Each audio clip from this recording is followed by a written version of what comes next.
Okay, so the next step is I'll start working on the knee and I'll get it taken apart. Then hopefully in the meantime I can start getting some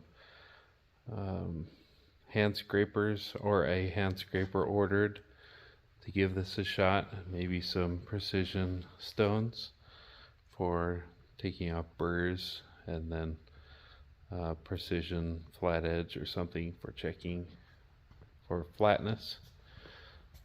So this is the knee. This is the part that the table slides along, and I'll pull this shaft out here that runs the knee back and forth, and then this is the height adjustment. This turns this Acme threaded shaft here, and so I can take that off. Then I've got this, I think it's a jib here, so I'll pull that jib off. It's pretty dirty, so hopefully, I'll just use the wrench side here. Hopefully all this comes off all right. I did already take this piece out. Looks like this is a way to just hand tighten the jib to keep the table set where you want it. This is accessible on the side of the mill, so it should be good. It'd be interesting to see all this work once it's all cleaned up. When it was together, assembled, it was really tight. I wasn't even sure if I'd be able to get it all apart. But I'll get all these off here real quick. This one might be stripped out. I don't know. It's not wanting to. Oh yeah, that's broken off. So I'll have to get that one out. Hopefully the other end is not in there, but I bet it is. Shouldn't be too difficult. Nothing super rusty, just greasy and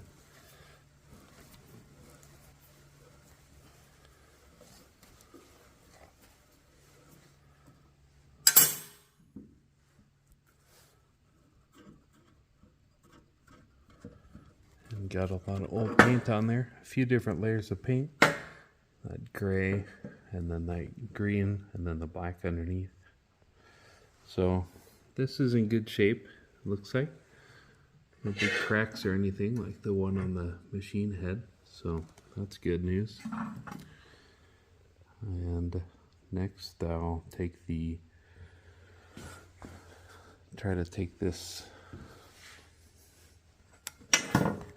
off of here. I might need two hands for that, so I'll bring it back when I got that done.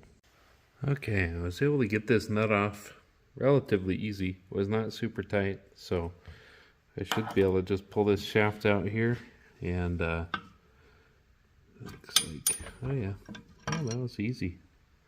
So those bearings, we'll see how they are. Get this all in the order that I took it apart so I don't mess it up later. There's that gear. That was a lot easier than I thought it would be. And then I'll get this washer out. And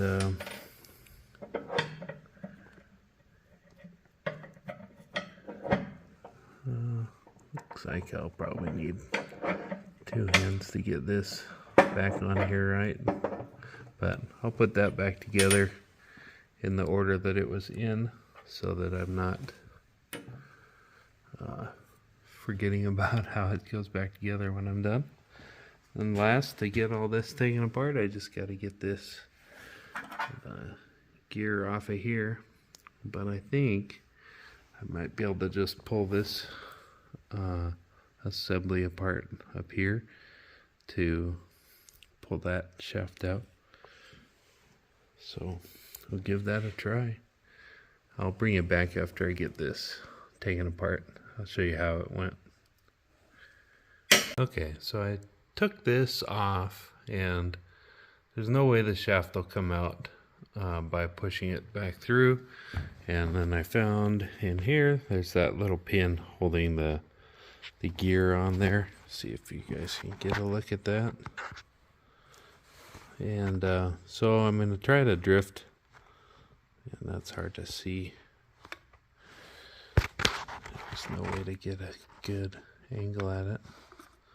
There we go. Try to drift that pin out. Hopefully it doesn't take too much effort, and we'll go from there. I'll bring you back when I get that done.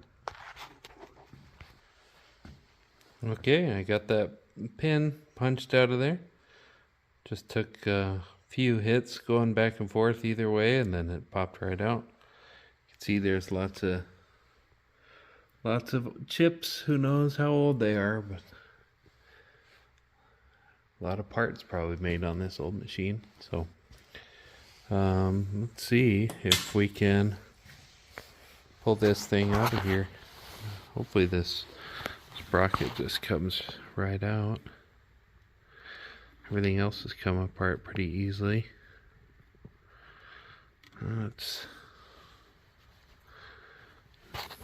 not easy yet. I'll work on that a little bit here, and we'll see if we can get that thing moving.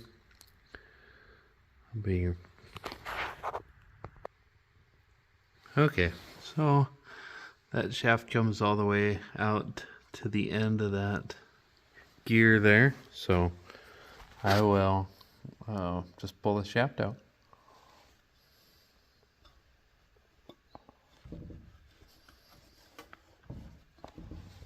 Looks like I'll have to finish tapping it out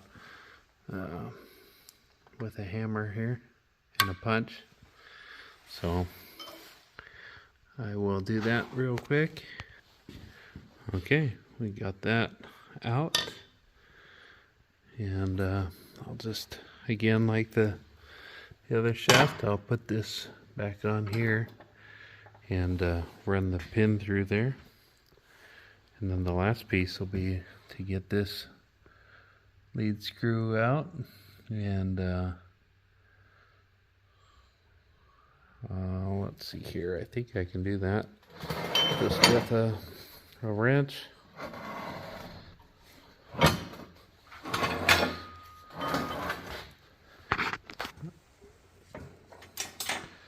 I earlier found that a 7/16 inch wrench fit on here pretty well, so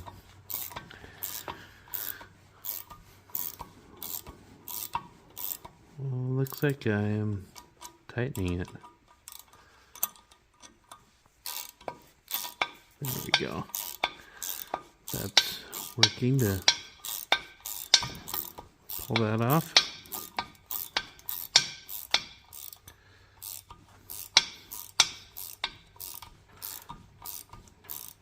Spray a little PV blaster in there to help it run smoother than it is already.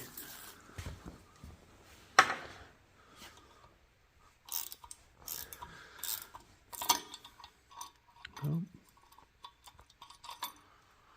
broke my ratchet wrench. I'll finish getting that off of there here in just a sec. Okay, so I ended up taking this indicator off of the shaft and found this screw in there. I was gonna make a spanner for it.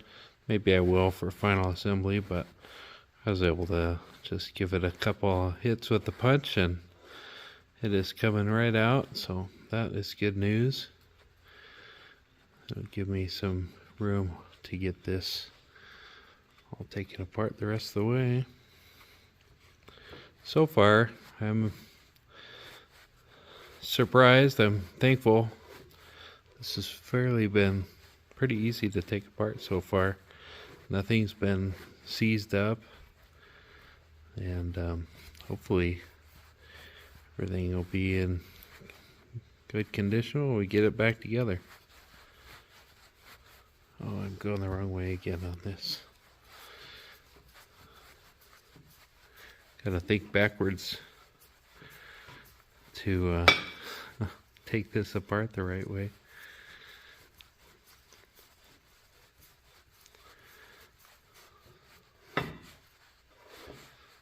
As I loosen this, it's tightening it up again.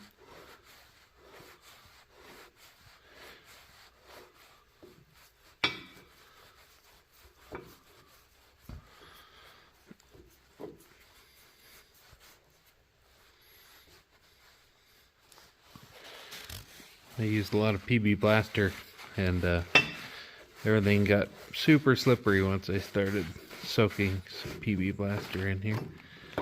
So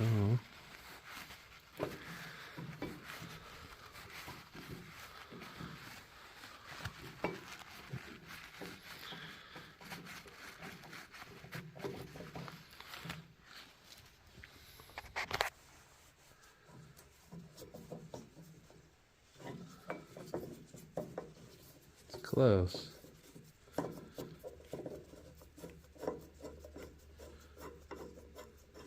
Okay, there. Good news. Got all that out. Now we'll have the long process of getting this all cleaned up, and I won't waste too much time on video getting this cleaned up, but once it's cleaned, I'll bring it back for the painting process. So that's all for now. Thanks for watching.